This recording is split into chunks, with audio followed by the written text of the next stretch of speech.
ने ट्रेन की ओर देखा, जहां से एक बच्ची की आवाज गूंज रही थी, पापा मुझे मत छोड़ो।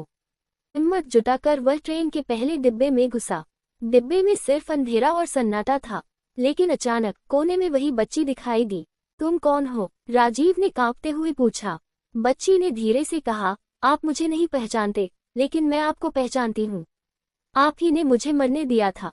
राजीव ने घबराकर कहा, नहीं, मैंने ऐसा कुछ नहीं किया। बच्ची की आंखों से आंसू बहने लगे।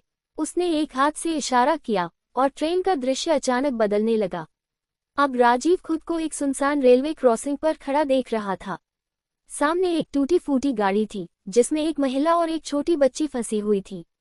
महिला चिल्ला रही थी, कोई बचाओ, ट्रेन आने वाली है। राजीव ने देखा कि वह खुद उस क्रॉसिंग पर खड़ा था, लेकिन उसने मदद के लिए कदम नहीं बढ़ाया, जबकि ट्रेन ने गाड़ी को कुचल दिया। ये झूठ है, राजीव चीख पड़ा। मैंने ऐसा कभी नहीं किया।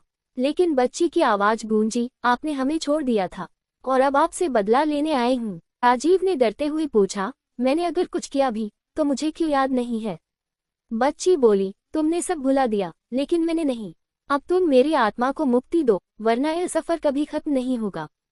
कैसे? राजीव ने हकलाते हुए पूछा। बच्ची ने ट्रेन के इंजन की ओर इशारा किया। इंजन में एक ताला है, वह ताला तभी खुलेगा जब तुम अपना जीवन दान करोगे। वह बच्ची के साथ इंजन की ओर बढ़ा।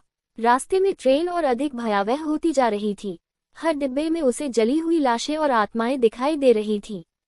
ये सब मेरे कारण हुआ, राजीव ने खुद से सवाल किया। इंजन तक पहुंचते ही उसने देखा कि वहां एक बड़ा ताला लटक रहा था। ताले के पास खून से लिखा था, यहाँ कुंजी नहीं, बलिदान काम आता है। बच्ची ने कहा, तुम्हारा बलिदान मुझे और इस ट्रेन को मुक्ति देगा। राजीव ने अपनी जिंदगी के बारे में सोचा। क्या वह मरने को तैयार था? क्या वह सच में दोषी था, या ये सब किसी भ्रम का हिस्सा था? लेकिन तभी उसने अपनी जेब में रखी चाबी निकाली। क्या यह मेरी मौत का टिकट है? उसने पूछा। बच्ची ने मुस्कुराते हुए कहा, यह तुम्हारे पापों से आजादी का रास्ता है। राजीव ने चाबी ताले में डाली और गहरी सांस ली। ताला खुलते ही एक तेज रोशनी फैली और ट्रेन जोरदार धमाके के साथ गायब हो गई। जब राजीव ने आंखें खोली तो वह एक सुनसान जंगल में था। बच्ची अब नहीं थी, लेकिन उसकी आवाज हवा में गूंज रही थी, अब तुम्हें सब याद रहेगा और तुम्हारा अंत यही है। राजीव के चेहरे पर हल्की सी मुस्कान थी। क्या उसने खुद को मुक्त कर लिया था, या यह एक नए सफर की शुरुआत थी? आगे जानने के लिए वीडियो को लाइक और चैनल को सब्सक्राइब जरूर कीजिएगा।